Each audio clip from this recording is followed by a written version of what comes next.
अस्सलाम वालेकुम everyone, welcome back to my channel and welcome back to another video. कैसे हैं आप सब? उम्मीद है सब खैरियत से होंगे जी। तो आज की जो वीडियो है वो हमने सीखना है कि हमने बेसिक जो नेकलाइन है वो कैसे ड्रॉ करने हैं और उनकी कटिंग कैसे करनी है। वीडियो को आपने शुरू से एंड तक ज़रूर देखना है और सारे पॉइंट्स को अच्छे से नोट डाउन करना है।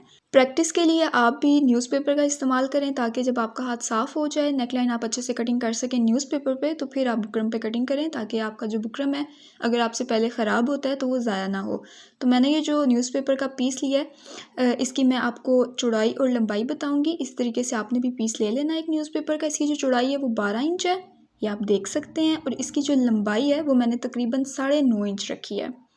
इसी तरह से आपने भी न्यूज़पेपर पे ही पहले ड्रॉ करना है, अच्छे से उसकी मार्किंग करनी है, कटिंग करनी है, फिर हम जो नेकलाइन है वो बुकरम पे सीखेंगे।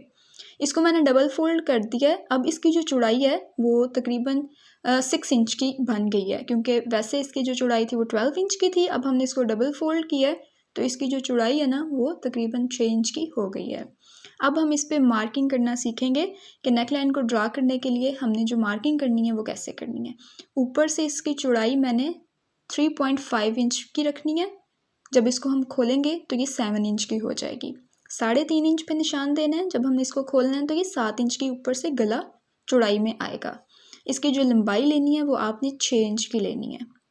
इस तरीके से ऊपर से जो मार्किंग की वो 3.5 इंच पे मैंने की थी, लंबाई इसकी हमने 6 इंच की ली है।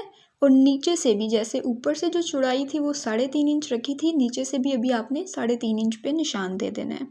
ये निशान देने के बाद आपने एक स्केल की मदद से स्ट्रेट लाइन जो है ना वो ड्रॉ कर देनी है ऊपर से नीचे तक 6 इंच की, और इसी तरीके से अंदर की तरफ आपने लाइन ड्रॉ कर देनी है।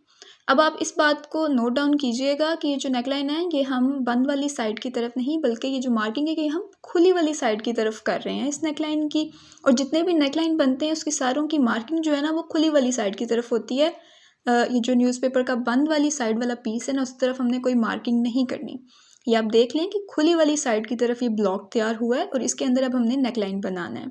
राउंड शेप का नेकलाइन बनाने के लिए ये जो हमने ब्लॉक तैयार किया है इसके नीचे वाली नोक से, जो खुली वाली साइड की तरफ नोक है ना, उससे आपने अंदर 1 इंच पे निशान दे देना है। इस तरीके से 1 इंच या 1.5 इंच आप दे सकते हैं, तो आपकी जो नेकलाइन की गुलाई है वो बहुत अच्छी आ जाती है।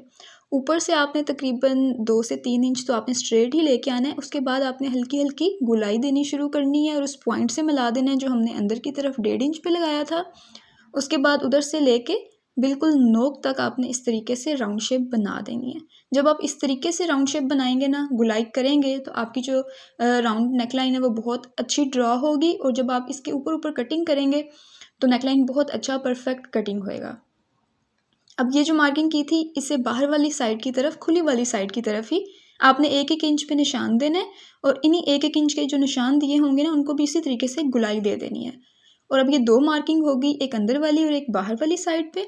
इनके ऊपर ऊपर आपने कटिंग कर देनी है। कटिंग करते वक्त ख्याल रखना है कि मार्किंग के बिल्कुल ऊपर ऊपर कटिंग हो और बिल्कुल सफाई के साथ कटिंग हो, क्योंकि ये नेकलाइन अगर जितना अच्छा कटा होगा, कटिंग उसकी अच्छी हुई होगी, तो वो जब बनाएंगे, जब शर्ट के ऊपर बनाएंगे तो वो बहुत अच्छा बनेगा, शेप बहुत अच्छी आएगी।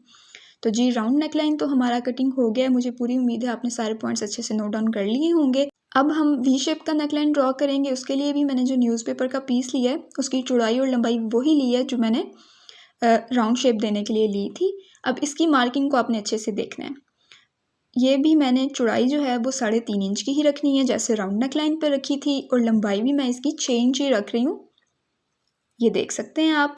और नीचे से भी जो इसकी चौड़ाई है वही 3.5 इंच की होगी, लेकिन लंबाई इसकी हमने 6 इंच ली है आपके सामने।